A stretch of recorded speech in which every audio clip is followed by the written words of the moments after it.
What's up, good people? Mark Holmes here, and as always, remember, we them boys. Remember that. We them boys. Remember that. All right, so we've got some news on the Cowboys because this week is getting to be crunch time.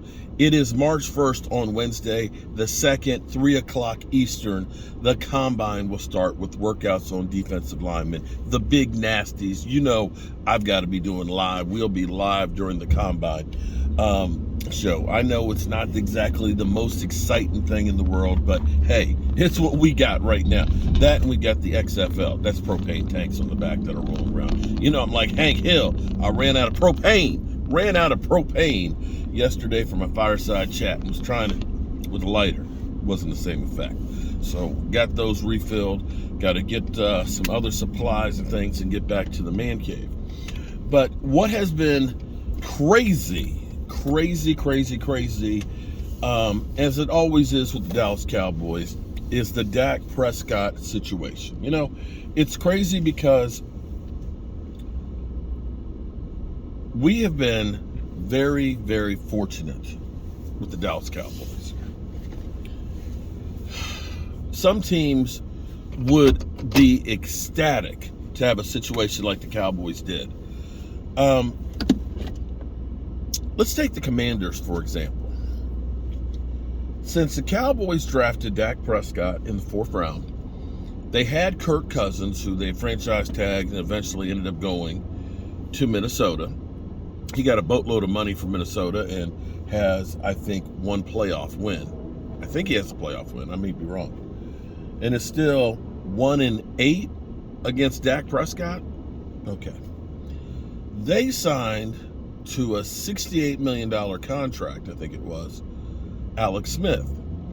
Alex Smith, who, of course, had the injury in his leg that was devastating. I think 19 surgeries later before he stepped on the field. They drafted Dwayne Haskins, rest his soul, in the 1st round. They signed Ryan Fitzpatrick. They had Carson Wentz, and probably will cut him and take a $26 million cap hit. They've got Sam Howell, who was a later round draft pick, who might be the guy. We don't know. We've had Eyebrows, who started. I believe Colt McCoy in there somewhere else. We've had Josh Johnson throughout. In just the time that Dak Prescott has been with the Cowboys. We as Cowboy fans are like, man, Dak ain't the one. Just go out and draft another quarterback because, of course, that always works. Or just sign another guy because, of course, you know, Denver signed Russell Wilson and the Browns signed Deshaun Watson, which were 2 big-name quarterbacks, guys that are thought to be the best of the business. And both of them fell on their face this year. Or you could do like Washington and sign Carson Wentz. There are the Derek Carrs out there who could be a first ballot Hall of Famer. So the Cowboys have actually been stable at the quarterback position in comparison to most teams. Of course, that doesn't stop people from saying he sucks, just replace him, without looking at the whole picture. And of course, the CJ Stroud situation. Now we're hearing that teams have been in contact with the Bears trading for their number 1 pick because they want to go ahead and get themselves a quarterback, which means if you're trying to get one of those quarterbacks, you're bidding against other teams that are trying to do the same thing. And that's where I say the whole intrigue, being the Cowboys are intrigued by CJ Stroud, is not anywhere close to being a reality.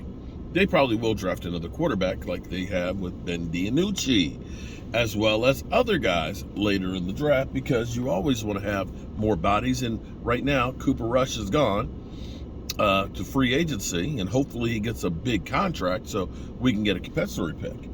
So the problem for us is Dak Prescott's contract this year is $49 million. His contract averages $40 million a year. The thing is Dak Prescott's contract has been restructured twice already, in which case we got $17 million and $19 million on paper for those 2 years.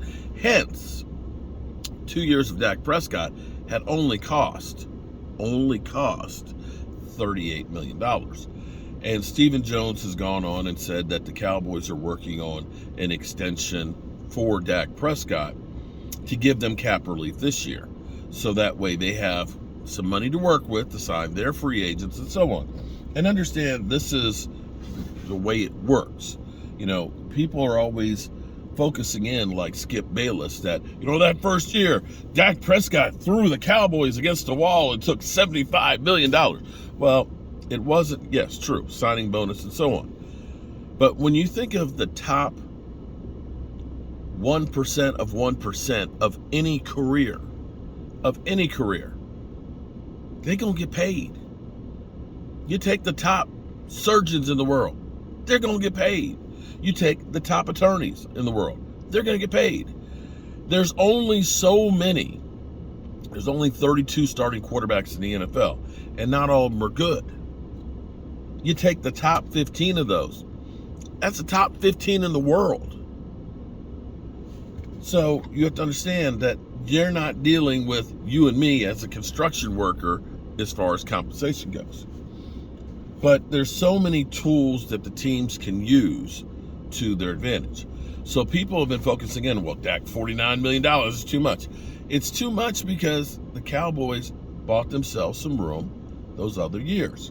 And they'll do the same this year for that cap relief. And you may not like the fact that Dak Prescott is getting paid. But in all reality, right now, $40 million is light in comparison to quarterbacks' compensation. I want you to think back to when Dak Prescott was a rookie.